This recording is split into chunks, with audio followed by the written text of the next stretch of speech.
What's up, my friends? Welcome to this episode of the Whole Health with Rob Carney podcast. Today we have our guests from Raw Milk and Deadlifts. We've got Tommy and Luke here to talk about all things raw milk, their experience with raw milk.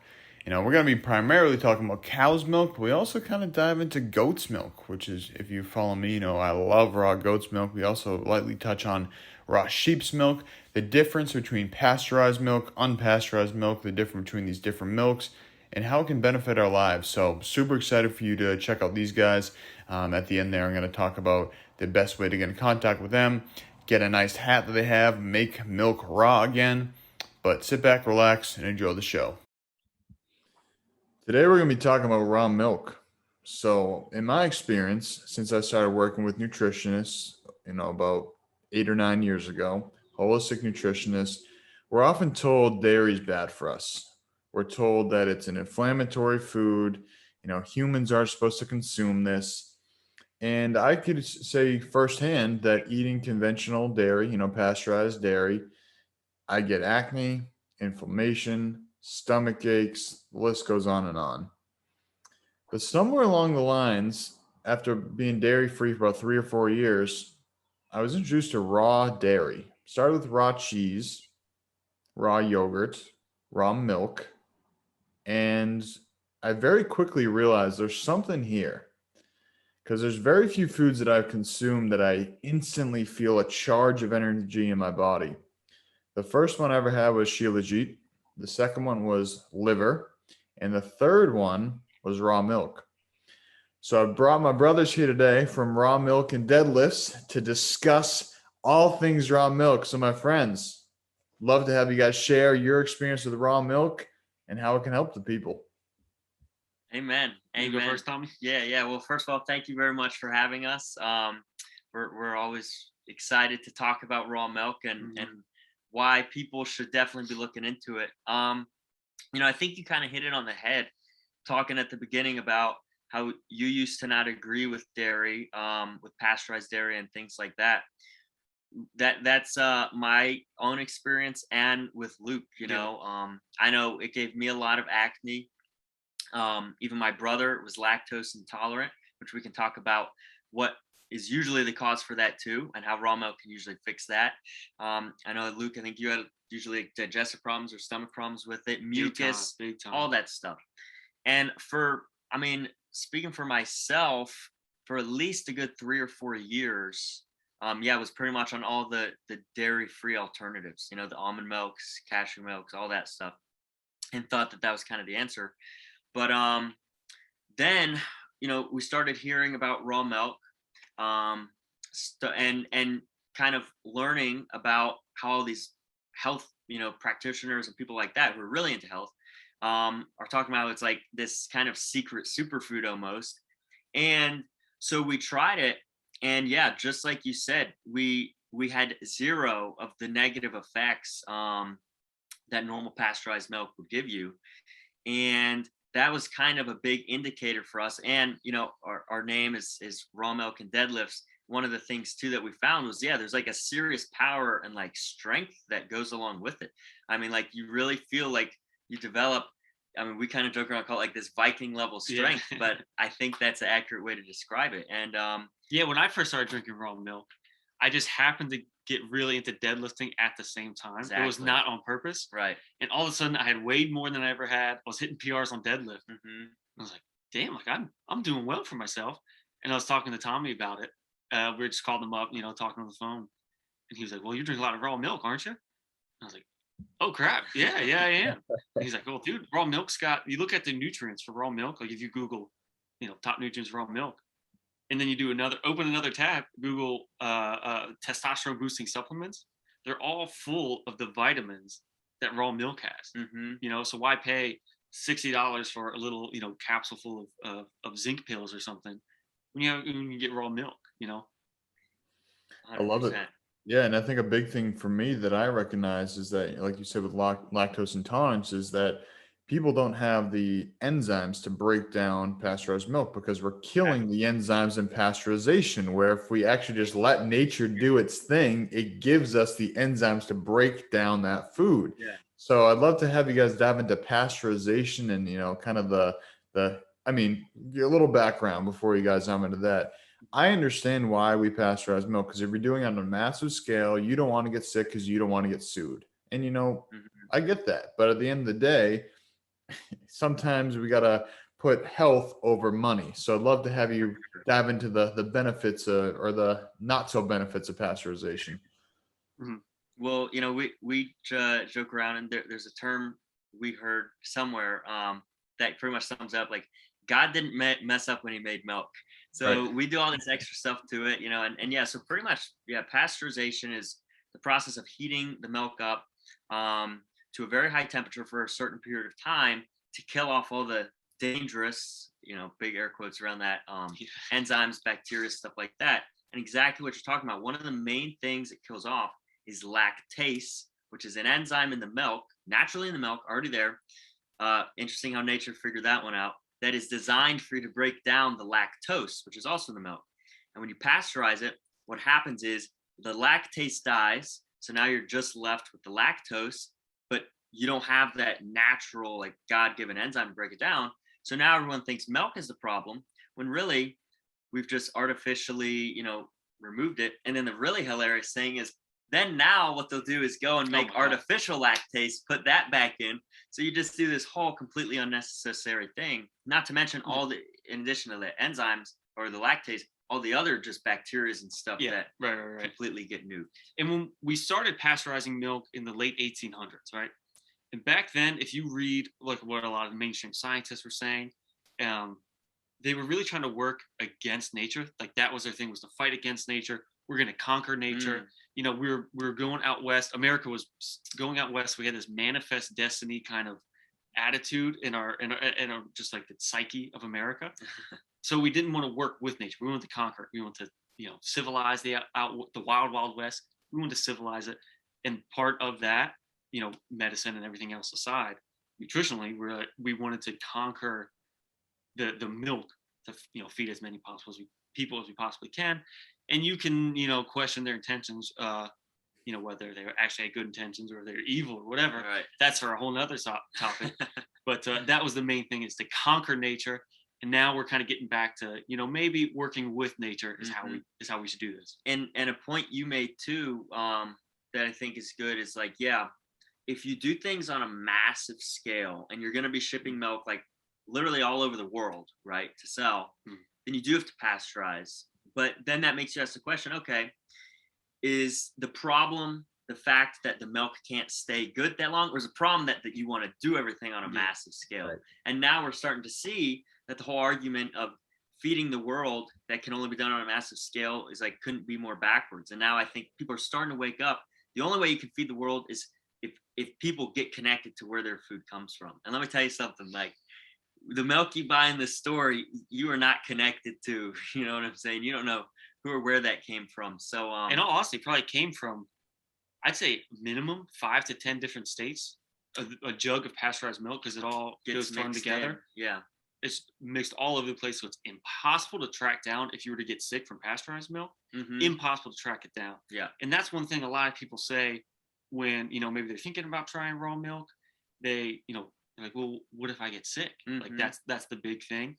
And I promise you, the guy down the street with a couple dairy cows cares so much more about keeping that food safe than think about how many E. coli breakouts there are with big lettuce farms or spinach, leafy greens. They track it down to the general area. Then those guys pay a small fine, comparatively to their income, pay a small fine, and then they don't think about it, even though they may have killed 10, 20 people. Right. But if you can track down that you got sick from the neighbor down the street for raw milk, that's the end of his business. He is over. He's got to quit his job farming, probably move into town or something. So I promise people, when they go to buy milk from down the street, that guy cares about your health an infinite amount of times more than some place in, I don't know, California, Oregon, wherever you might get it from. Alternatively. Yeah. And it comes down to the message that I'm hearing from you guys is that it's not the product that's messed up. It's the system we're using, because, I drive 15 minutes to go get my raw milk. He's like, oh yeah, this just came out of the cow today or yesterday, or, very recently. If you're getting it from a store, it's probably sitting there for at least a couple of weeks. Because, but like you said, if I'm in Boston, Massachusetts, it's coming from California, it's getting on a Right. refrigerated truck, and maybe there's some period where it loses its refrigeration. It's kind of, jumping up and down in temperature. And, like I always say, nature doesn't make mistakes, humans do. So just like you said, a big piece that we didn't, we kind of lightly touched on is the probiotics that come along with raw milk. And I remember there was a course I was taking, and they talked about that raw goat's milk in particular has one of the closest matches to the human microbiome. And it's one of the best whole food probiotic, Yep. you can call it a supplement or a superfood on the market. And we tend to, like you guys said, in the modern science, we like to isolate everything. So, why not take milk and add lactase to it and then take a probiotic supplement? And now you have all the benefits of raw milk, allegedly. But, Right. Yeah. Right. you could just drink the raw milk and you're getting the probiotics, you're getting the digestive enzymes, and your body is able to utilize it better because it's not heated to death, killing half the nutrition in there. So Yep. I think a big piece that people miss, like you said, there's this fear of what if I get sick? But what if this makes you a lot healthier? What about that Right. side of the coin? What if this is giving you a stronger immune system, a stronger digestive system, giving you probiotics, digestive enzymes, and like you said, giving things like boosted testosterone, giving Mhm. you a lot of vitamins and minerals. So Yep. what can you guys say in terms of the differences between raw goat's milk and cow's milk? Do you guys use both? Do you pick one, or what's your stance on that? It's funny you ask. We were up in Maine last fall, and we did like a taste test. We already had the cows at that point, so we were already kind of into the raw cow's milk. But we kind of went through and researched because Maine is super raw milk Yeah, friendly. you go to the co-op and you can just buy it right off the shelf. There's no herd share. There's no No, nothing like that. so that's a good thing. And we had raw cow's milk, raw goat's milk. We actually had raw goat's milk kefir, and then raw sheep's milk. Nice. And Cool. so we did research. So pretty much like the way it goes is a lot of what comes down to how easy it is for your microbiome to break it down and digest comes down to the fat globules is what they're called. It's pretty much the building blocks of the fat, which is a lot of good healthy fats in milk. And raw cow's milk has the biggest fat globules of those three. So theoretically on paper, it would be the hardest to digest. And then goat's milk is smaller. Goat's milk also has a ton of naturally occurring MCTs, which that's another thing, right? Now there's all these products with MCTs in it, but like raw goat's milk is just packed full of them.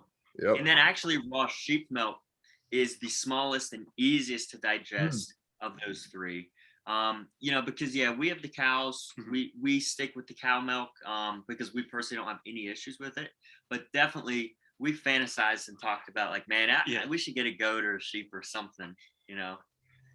But that's kind of the lineup of hardest to digest to easiest. I love that, and I can say from my own personal experience, what I've never had sheep's milk, and now you're gonna make me go out and find some raw sheep's milk. So thank you for that. And what I've found is that I personally enjoy raw goat's milk by itself better, but I like raw cow's milk with other things better. Like making some nice smoothies with raw cow's milk, or having some granola with raw cow's milk, or making some sort of concoction with the raw cow's milk. But I'd say as a drink, I like the raw goat's milk standalone. But as in, a mix in, I definitely like the raw cow's milk. Yeah, because that goat milk flavor is it's gonna probably overtake most of the flavors of other stuff you mix it with, Yeah. So that it's gonna be pretty pungent. But I wouldn't recommend to someone who's been drinking pasteurized milk to go straight to goat's milk. Maybe appreciate cow's milk for what it is, and then work your way towards the goat milk. For sure. The sheep's milk, honestly, that was much more of a cow's milk flavor, but just like stronger, creamier, smoother.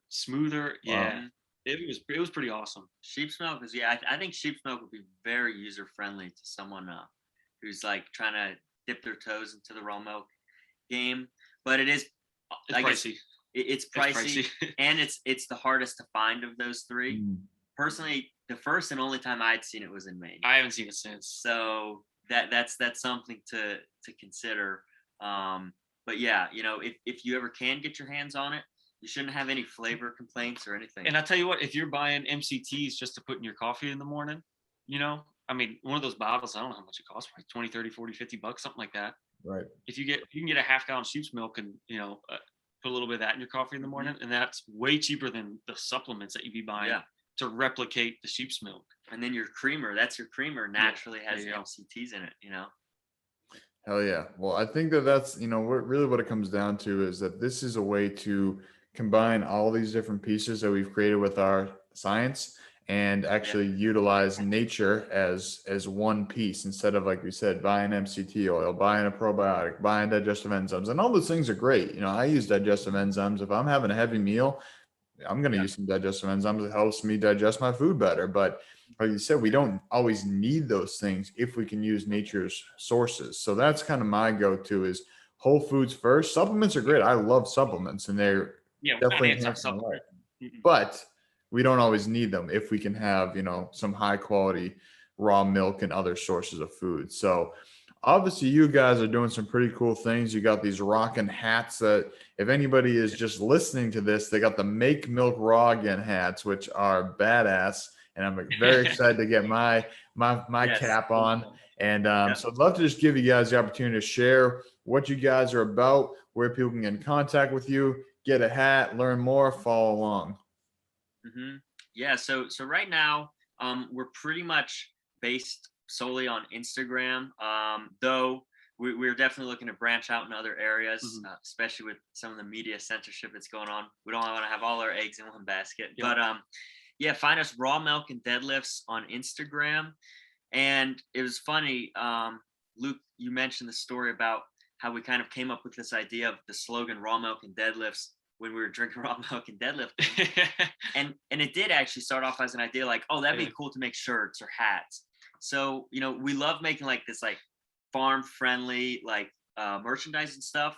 But we've also realized really quickly that this is a movement that's like going to be even a lot more about like the super cool, awesome testosterone raising hats, is just like educating people, teaching people about getting back to nature, whether it's fitness, farm, food, spirituality, getting connected, all those things, returning to where we're supposed to be. So if you go to our Instagram, you'll see a lot of that.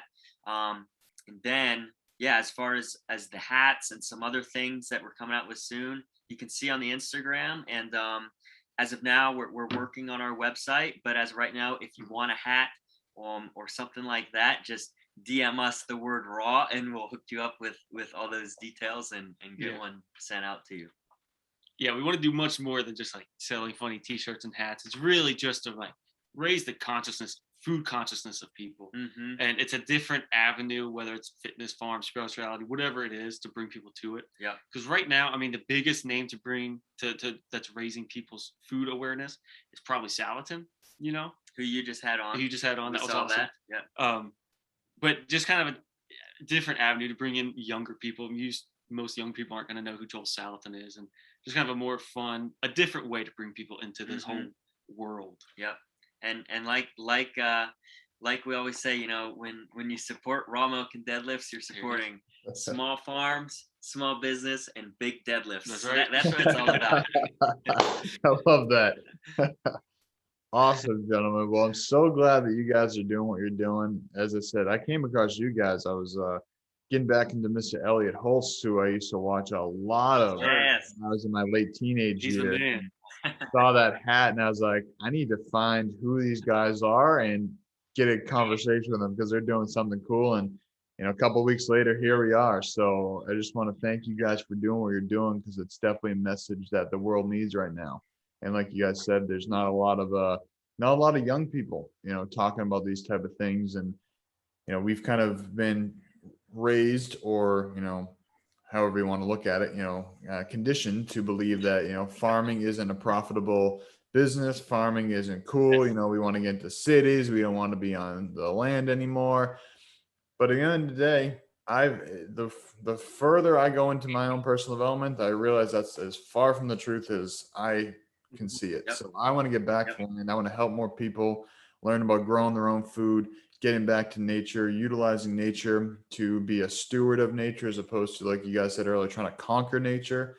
So again, I just want to thank you guys for doing what you're doing, and for everybody listening. If you didn't catch their Instagram, I'm going to put that link in the description box here. So appreciate you both, gentlemen. Everybody listening, have a freaking fantastic day.